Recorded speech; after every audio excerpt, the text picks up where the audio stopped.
പ്രിയപ്പെട്ടവരെ, നമുക്കൊരു നിമിഷം പ്രാർത്ഥിക്കാം. കർത്താവായ ദൈവമേ, ഇന്നത്തെ ദിവസത്തെ അവിടുന്ന് അനുഗ്രഹിക്കണമേ.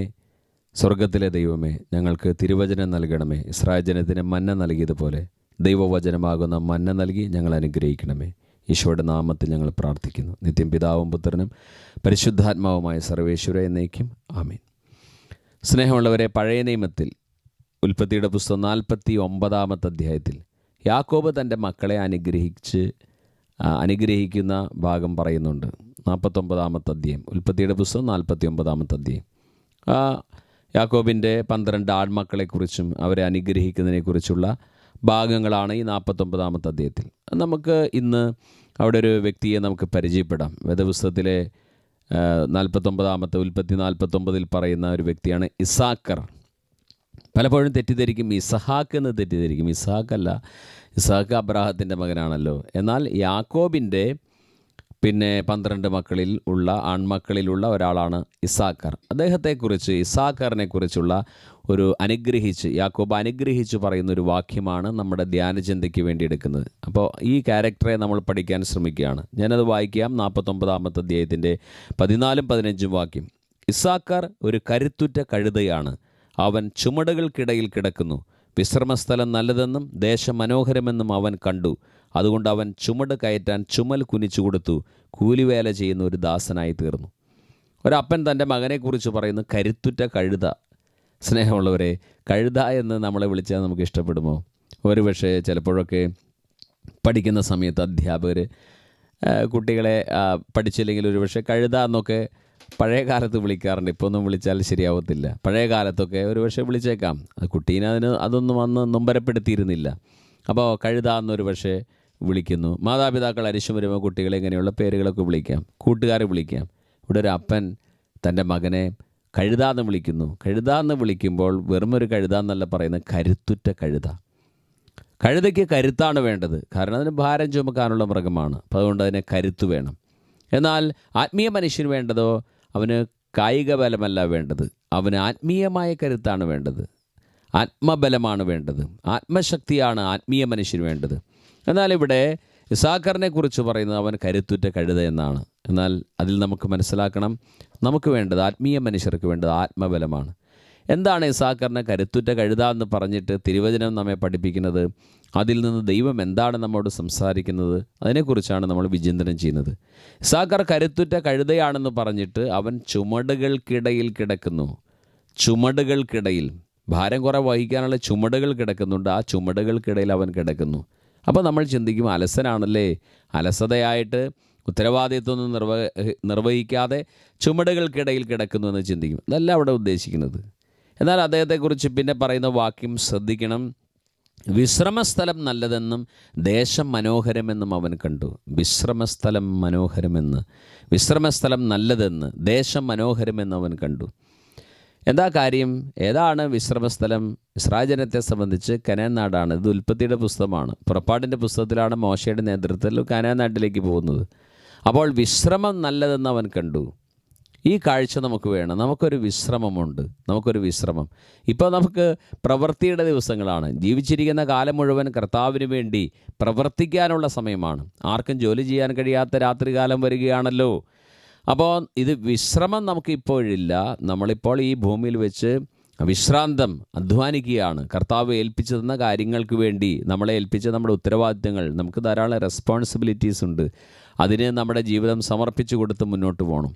എന്നാൽ ഇദ്ദേഹത്തിൻ്റെ ഒരു ദർശനം ഇതാണ്, വിശ്രമസ്ഥലം നല്ലതെന്ന് അവൻ കണ്ടു. വിശ്രമം നല്ലതെന്ന്.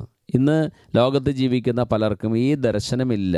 വിശ്രമത്തെക്കുറിച്ച് നമുക്ക് ഈ ലോകത്തിൻ്റെ അപ്പുറത്ത് ഒരു വിശ്രമമുണ്ട് എന്നുള്ളത്, ദൈവത്തോടൊപ്പം ആയിരിക്കുന്ന ഒരു നിത്യവിശ്രമമുണ്ട്, ഈ ചിന്ത കിട്ടിയിട്ടില്ല. ഇസാക്കറിന് അത് കിട്ടി. ഇസാക്കർ കരുത്തുറ്റ കഴുതയാണെന്ന് അപ്പച്ചൻ ആദ്യം പറഞ്ഞു. അതിനുശേഷം പറയുന്നു വിശ്രമസ്ഥലം നല്ലതെന്ന് അവൻ കണ്ടു. അവന് വിശ്രമം നല്ലതെന്ന്, വിശ്രമസ്ഥലത്തെക്കുറിച്ചുള്ളൊരു ചിന്ത അവനുണ്ടായി. ഇത് നമ്മൾ ഭൂമിയിൽ ജീവിക്കുമ്പോൾ എപ്പോഴും നമുക്കുണ്ടാകണം. ഈ ഭൂമിയിൽ വെച്ച് നമുക്ക് ശാശ്വതമായ സന്തോഷമില്ല, സമാധാനമില്ല. നീ എത്ര ആരോഗ്യമുള്ള ആളാണെങ്കിലും, നീ എത്ര സൗന്ദര്യമുള്ള ആളാണെങ്കിലും, നീ എത്ര കഴിവുള്ള ആളാണെങ്കിലും, ഇവിടെ നമുക്ക് വിശ്രമമില്ല. വിശ്രമം അപ്പുറത്താണ്, അപ്പുറത്തുള്ള നാട്ടിലാണ്. എന്നിട്ട് പറയുന്നു, അടുത്ത വാക്ക് വിശ്രമത്തെക്കുറിച്ച് പറഞ്ഞിട്ട് പറയും, ദേശം മനോഹരമെന്ന് അവൻ കണ്ടു. ഇത് വലിയൊരു ദർശനമാണ്. അദ്ദേഹത്തിന് ഒരു നല്ല ദർശനം കിട്ടി. എന്താണ്? ദേശം, മനോഹര ദേശത്തെക്കുറിച്ചുള്ള ദർശനം. ഇവിടെയാണ് പല ആളുകളും പരാജയപ്പെടുന്നത് പ്രിയപ്പെട്ടവരെ. ദർശനം ശരിയല്ല, ചിലരുടെ ദർശനം ശരിയല്ല. ഞാൻ നല്ലൊരു ഉദാഹരണം പറയാം. പഴയ നിയമത്തിൽ തന്നെ നമ്മൾ സംഖ്യാപുസ്തകം 13-ാമത്തെ അധ്യായം വായിക്കുമ്പോൾ ഇസ്രായേൽ ജനം കനാൻ നാട് ഒറ്റുനോക്കാൻ പോകുന്നൊരു സന്ദർഭമുണ്ട്. അങ്ങനെ അവർ ഒറ്റുനോക്കാൻ പോയപ്പോൾ കനാൻ നാട് വളരെ മനോഹരമായ ദേശമാണെന്ന് അവർക്ക് മനസ്സിലായി. നല്ല മുന്തിരിയുണ്ട്, അല്ലെങ്കിൽ മറ്റ് ഗോതമ്പ് വിളകളുണ്ട്, അവിടുത്തെ കൃഷി ചെയ്യാൻ നല്ല മണ്ണാണ്, ധാരാളം പിന്നെ ഫലപുഷ്ടിയുള്ള ഇടമാണ് എന്നൊക്കെ അവർക്ക് മനസ്സിലായി. പക്ഷെ മറ്റൊരു കാഴ്ച കൂടി അവർ കണ്ടു. അതിന് ചുറ്റും വലിയ കോട്ടകളുണ്ട്, വലിയ കോട്ടകൾ. പിന്നെ വലിയ ഉയരമുള്ള അനാക്കിമിൻ്റെ മക്കളുണ്ട്. അനാക്കിൻ്റെ മക്കൾ വളരെ ഉയരമുള്ള ആളുകളാണ്. അപ്പോൾ അവർ ദേശം നല്ലതാണ്, മുന്തിരിപ്പഴമൊക്കെ നല്ലതാണ്, പക്ഷേ കോട്ടകൾ വളരെ സ്ട്രോങ് ആണെന്ന് മനസ്സിലായി. പക്ഷെ അവിടെ വളരെ ഉയരമുള്ള ആളുകളുണ്ടെന്ന് മനസ്സിലായി. അവരെ തോൽപ്പിക്കാൻ പറ്റില്ലെന്ന് മനസ്സിലായി. അവർ തിരിച്ചു വന്ന് ജോഷുവയോട് കാര്യം പറയുന്നുണ്ട്. അവർ തിരിച്ചു വന്നിട്ട് പറയുന്ന വാക്കിതാണ്, കാര്യം സ്ഥലമൊക്കെ നല്ലതാണെങ്കിലും അവിടെ നമുക്ക് തോൽപ്പിക്കാൻ കഴിയില്ല. കാരണം വലിയ ശക്തമായ കോട്ടകളുണ്ട്, ഉയരം കൂടിയ മനുഷ്യരുണ്ട്, നമുക്കവരെ തോൽപ്പിക്കാൻ കഴിയില്ല. ദർശനമില്ലാത്ത ആളുകളുടെ വാക്കാണത്. ദൈവം പറഞ്ഞിട്ടുണ്ട്, വാഗ്ദത്തം ചെയ്തിട്ടുണ്ട്, കനാൻ നാട് നിങ്ങൾക്ക് തരുമെന്ന് വാഗ്ദത്തം ചെയ്തിട്ടുണ്ട്. ഈ ഒറ്റുനോക്കാൻ പോയവരിൽ ഒരാൾ പറഞ്ഞു, കാലെബ് എന്ന ആൾ പറഞ്ഞു, നമുക്ക് ഇപ്പോൾ തന്നെ പോയി ആ സ്ഥലം കീഴടക്കാം, നമുക്കതിനുള്ള ശക്തിയുണ്ട്. ഇതാണ് പ്രിയപ്പെട്ടവരെ ദർശനമുള്ള ആളുകൾ. അവിടെ വലിയ കോട്ടയുണ്ടായിരിക്കാം, ഉയരം കൂടിയ മനുഷ്യരുണ്ടായിരിക്കാം, പക്ഷെ നിനക്ക് ദൈവം വാഗ്ദത്തം നൽകിയതിൽ നീ മനസ്സുറപ്പിച്ചിട്ടുണ്ടെങ്കിൽ നീ തടസ്സങ്ങൾ കണ്ട് പിന്മാറില്ല. ദർശനമില്ലാത്ത ആളുകൾ എപ്പോഴും നിരാശയുടെ വാക്കുകൾ പറയും. നീ ഒരു വിദ്യാർത്ഥിയാണോ, ഒരു യുവാവാണോ, യുവതിയാണോ, ആരുമായിക്കൊള്ളട്ടെ, നിൻ്റെ ഉള്ളിൽ ദൈവം തന്ന ദർശനം നീ സൂക്ഷിക്കുന്നുണ്ടോ? ആ ദർശനം കെടുത്തിക്കളയലാണ് പിശാചിൻ്റെ പണി. എപ്പോഴും ദൈവം മനുഷ്യന് ദർശനം നൽകും. ദർശനം എന്ന് പറയുമ്പോൾ തെറ്റിദ്ധരിക്കരുത്, നമ്മൾ പ്രാർത്ഥിക്കുമ്പോൾ കിട്ടുന്ന ഒരു ദർശനമാണെന്ന്. അതല്ല, അതിനെക്കുറിച്ചല്ല ഞാൻ പറയുന്നത്. നിങ്ങളുടെ ഉള്ളിൽ ദൈവം നൽകിയ നല്ല പ്രചോദനങ്ങൾ, നല്ല ചിന്തകൾ, അതാണ് ഇവിടെ ദർശനം എന്ന വാക്കുകൊണ്ട് ഞാൻ ഉദ്ദേശിക്കുന്നത്. ആ ദർശനം നിങ്ങൾക്ക് ദൈവം തന്നൊരു ദർശനം നിങ്ങളുടെ ഉള്ളിലുണ്ടെങ്കിൽ അത് കെടുത്തിക്കളയാൻ പിശാച് എപ്പോഴും ശ്രമിക്കും. മാത്രമല്ല, നമ്മുടെ കൂട്ടത്തിലുള്ള ചില ആളുകൾ, ഇപ്പം ഞാൻ നേരത്തെ സൂചിപ്പിച്ചില്ലേ, കനാൻ നാട്ട് കാണാൻ പോയ ആളുകളിൽ പലരും ദർശനമില്ലാത്ത ആളുകളായിരുന്നു. തടസ്സങ്ങൾ കണ്ടപ്പോൾ പിന്മാറി. ഒരൊറ്റ ആളാണ് പറയുന്നത്, നമുക്ക് പോയി അത് കീഴടക്കാം, അത് കീഴടക്കാനുള്ള ശക്തി നമുക്കുണ്ട്. ആ ഭാഗം നിങ്ങൾ വായിച്ചു നോക്കണം. സംഖ്യാപുസ്തകം 13-ൻ്റെ അതിൻ്റെ അവസാന ഭാഗത്തുമ്പോൾ ഈ കനാനാട് ഒറ്റുനോക്കാൻ പോയ ആളുകൾ പറയുന്നു, അവിടെ അനാക്കിൻ്റെ മക്കൾ വളരെ ഉയരമുള്ളവരാണ്, അവരുടെ മുമ്പിൽ ഞങ്ങൾ വിട്ടിലുകളാണെന്ന് തോന്നി. ചെറിയ ചെറിയ ജീവികളില്ലേ, വിട്ടിൽ, പുൽച്ചാടി പോലെയുള്ള ജീവികളാണെന്ന് തോന്നി അവർക്ക്, ഇസ്രായേൽ ജനത്തിന് തോന്നി. ഒറ്റുനോക്കാൻ പോയ ആളുകളുടെ മനസ്ഥിതി നോക്കിയാൽ അവരുടെ മുമ്പിൽ ഞങ്ങൾ വിട്ടിലുകളാണെന്ന് തോന്നി. മാത്രമല്ല, അവർക്കും ഞങ്ങളെപ്പറ്റി അങ്ങനെ തോന്നിയിരിക്കും. ഇതാണ് ഏറ്റവും വലിയ അന്ധത. അവർക്കും തോന്നിയിരിക്കും എന്തെന്ന്, ഞങ്ങൾ വെറും വിട്ടിലുകളാണ്. ഇതാണ് ദർശനം ഒട്ടുമില്ലാത്ത ആളുകൾ. ഇവർ ജീവിതത്തിൽ പരാജയപ്പെടും. അതുകൊണ്ട് നമ്മുടെ ചുറ്റും പല തടസ്സങ്ങളുണ്ടെങ്കിലും ദർശനം നിൻ്റെ മനസ്സിൽ വ്യക്തമായിരിക്കണം. ദൈവത്തോടൊപ്പം ആണ് നീ മുന്നോട്ട് പോകുന്നതെങ്കിൽ ആ ദർശനം നിനക്ക് സ്വന്തമാക്കാൻ സാധിക്കും. പഴയ നിയമത്തിലെ ജോസഫിനെ നോക്കൂ. ജോസഫിൻ്റെ ദർശനം എന്താണ്? തൻ്റെ കറ്റ ഉയർന്നു നിൽക്കുന്നു, ബാക്കിയെല്ലാ കറ്റകളും തൻ്റെ മുമ്പിൽ കുമ്പിടുന്നു. സൂര്യനും ചന്ദ്രങ്ങളും 11 നക്ഷത്രങ്ങളും കുമ്പിടുന്നു. ദർശനം അതാണ്. അവൻ്റെ കറ്റ ഉയർന്നു നിൽക്കുന്നതാണ് ദർശനം കാണുന്നത്. പക്ഷെ എന്താ ജീവിതത്തിൽ സംഭവിച്ചത്? അദ്ദേഹത്തെ 20 വെള്ളിക്കാശിനെ വിറ്റു. അദ്ദേഹം പൊത്തീഫറിൻ്റെ വീട്ടിൽ അടിമയായിട്ട് നിൽക്കേണ്ടി വന്നു. അവിടെ വെച്ച് പൊത്തീഫറിൻ്റെ ഭാര്യയെ ടെംപ്റ്റ് ചെയ്തു. പക്ഷെ അദ്ദേഹം വീണില്ല എങ്കിലും അദ്ദേഹത്തിന് പിന്നീട് ജയിലിൽ പോകേണ്ടി വന്നു. ചെയ്യാത്ത കുറ്റത്തിന് ജയിലിൽ കിടക്കേണ്ടി വന്നു. പക്ഷെ ദർശനം എന്താണ് ദൈവം കൊടുത്തിരിക്കുന്നത്? കറ്റ ഉയർന്നു നിൽക്കുന്ന ദർശനം. എന്ത് സംഭവിച്ചു പ്രിയപ്പെട്ടവരെ? ആ ജയിലിൽ നിന്ന് പുറത്തേക്ക് കൊണ്ടുവന്നു. ഫറവോയുടെ കൊട്ടാരത്തിലെ മന്ത്രിയായി മാറി.